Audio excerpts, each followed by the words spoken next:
Bonjour à toutes et à tous et bienvenue dans le studio C de Corbeau News Centrafrique pour votre chronique d'actualité.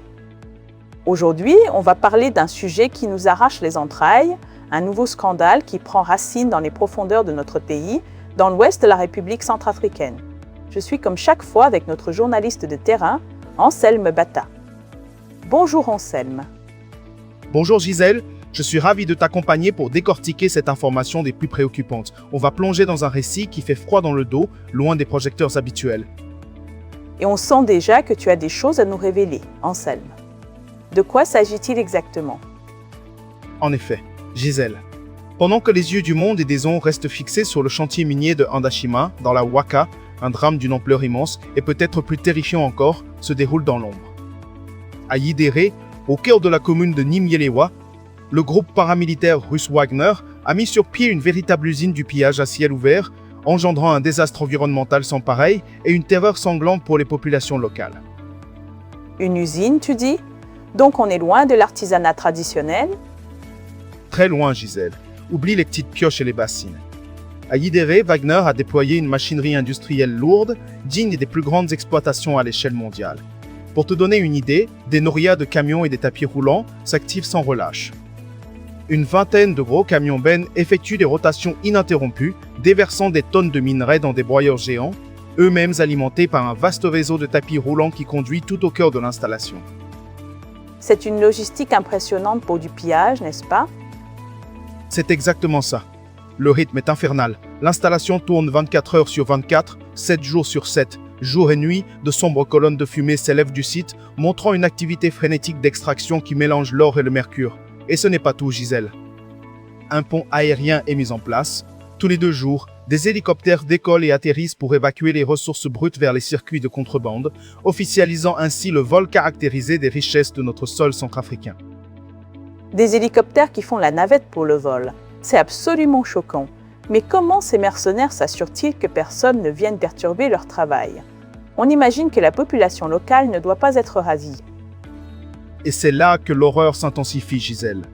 Pour maintenir leur emprise, ces mercenaires ne s'embarrassent d'aucune once d'humanité.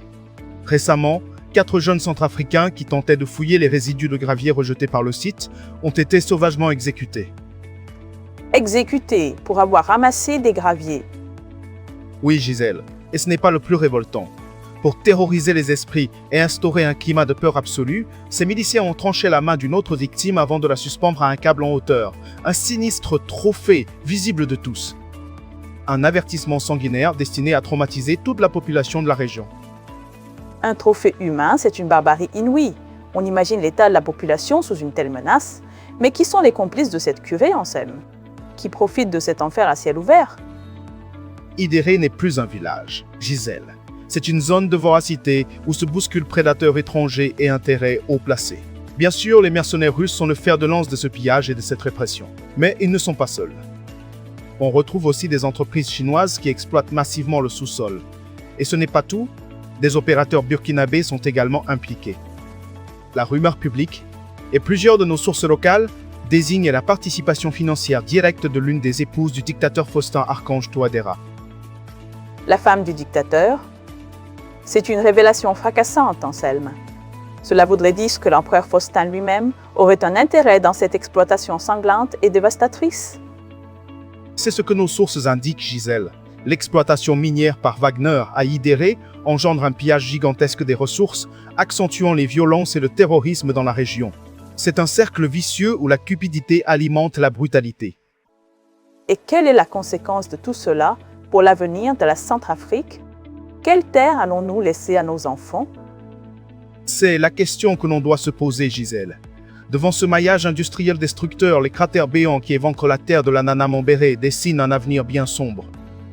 Que restera-t-il de ce pays dans quelques années, lorsque les filons seront épuisés, les sols empoisonnés au mercure et la terre défigurée? L'histoire retiendra qu'à Yidéré, sous les yeux aveugles de la communauté internationale, on aura bradé l'avenir d'un peuple dans l'indifférence la plus totale et dans le sang. Un tableau vraiment désolant, Anselme. Merci beaucoup pour ces informations si importantes. Merci à toi, Gisèle. C'était un article fort, rédigé par Alain Zilo, notre directeur de publication. Et pour nos auditeurs, n'oubliez pas que vous pouvez nous joindre sur WhatsApp et par téléphone au +1 36 75 5 907 000 ou au +1 36 70 70 67 Noisan.